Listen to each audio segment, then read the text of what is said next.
আমাদের সমাজে প্রতিনিয়তই অনেক ঘটনা ঘটে থাকে। তারই মাঝে একটি ঘটনা আপনাদেরকে বলবো, যা কিনা দুজন টোকাইকে নিয়ে লেখা হয়েছে।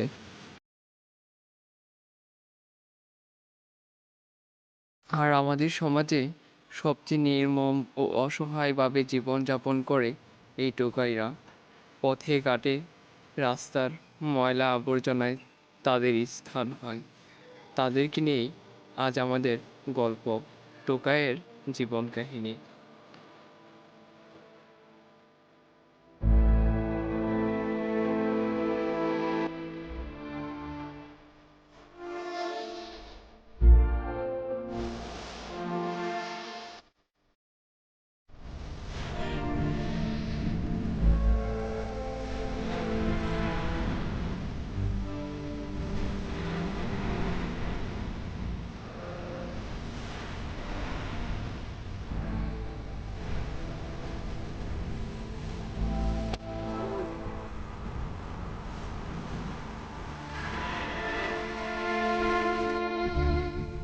বেলাই গেল, এটা একটা ধানা পড়ছে না। আমার জীবনটা কেমনে যাইব আল্লাহ, আমার জীবনে আলি লাগবে। আমার বাড়িতে ছোট একটা ভাই আছে, এই ভাইটাই আমার শেষ অবলম্বন।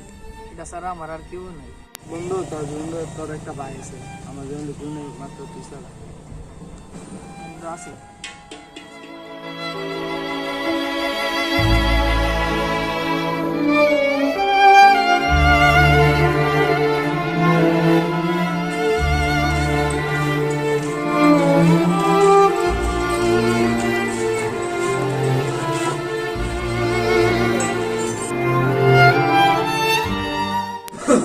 চাষা দুইটা বন্ধ দিলেন তো।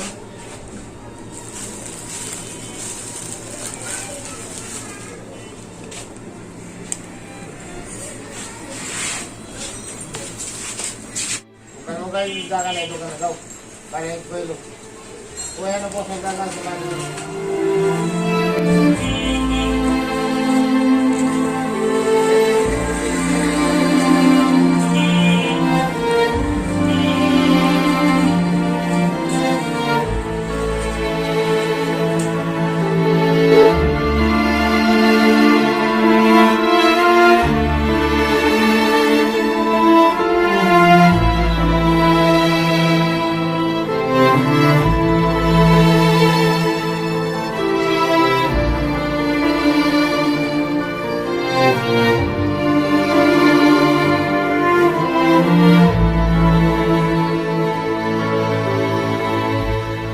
বন্ধু পার্টি ভাইছে ঘুরেন আগে পাওয়া কত মনে হচ্ছে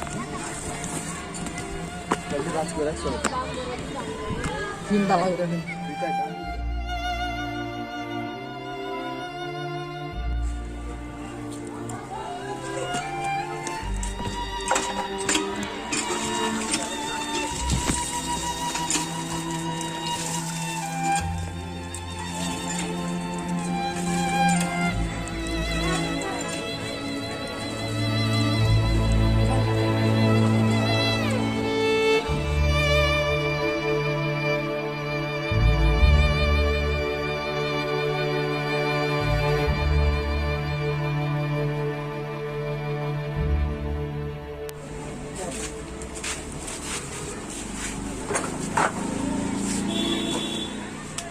সারাদিন তো অনেক ক্লান্ত হয়ে গেছি, আইসি ঘুমাইনি।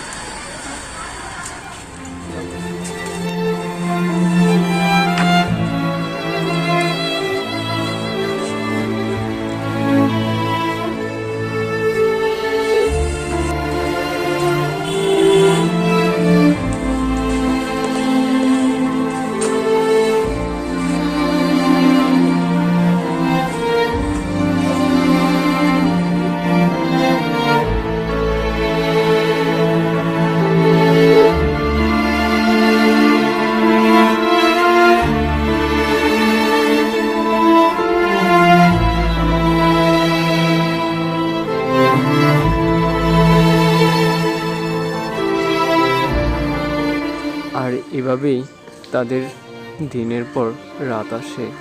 সারাদিন পরিশ্রমের পর ক্লান্ত শরীর নিয়ে তারা রাতের আধারে ফুটপাতে ময়লা আবর্জনার ডাস্টবিনের পাশে, হয়তোবা কোনো একটি দোকানের পাশে তারা ঘুমাতে যায়।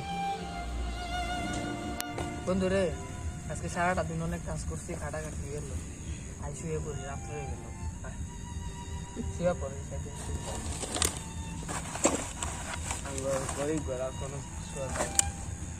জুতাটি ওই সাইড দিয়ে রাখি। জুতাটি বস্তা দিতে লাগবে না।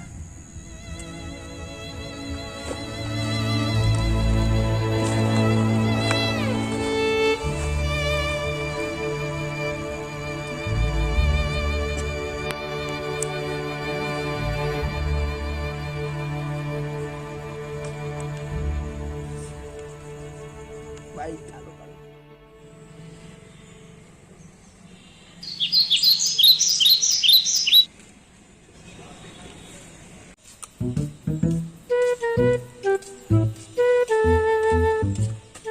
আরে এনো ঘুমাইতেছ, খারাপ তোর আর ঘুম বার করতেছ।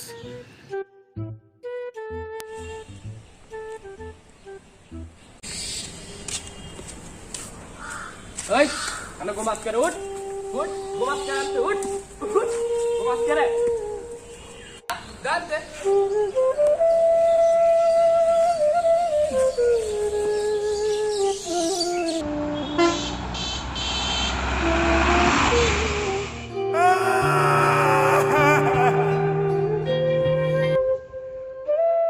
আমাদের সমাজের নির্মমতার বলি হচ্ছে গিয়ে অসহায় পথশিশু ও টোকাইদের জীবন।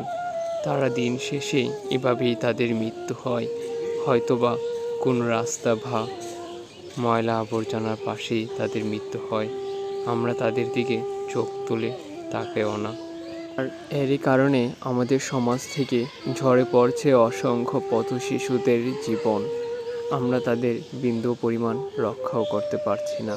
তার জন্য দায়ী আমরা, আমাদের সমাজ ব্যবস্থা। আসুন আজ আমরা কাঁধে কাঁধ মিলিয়ে তাদের জীবনকে সুরক্ষা করি, আমরা তাদের পাশে দাঁড়াই।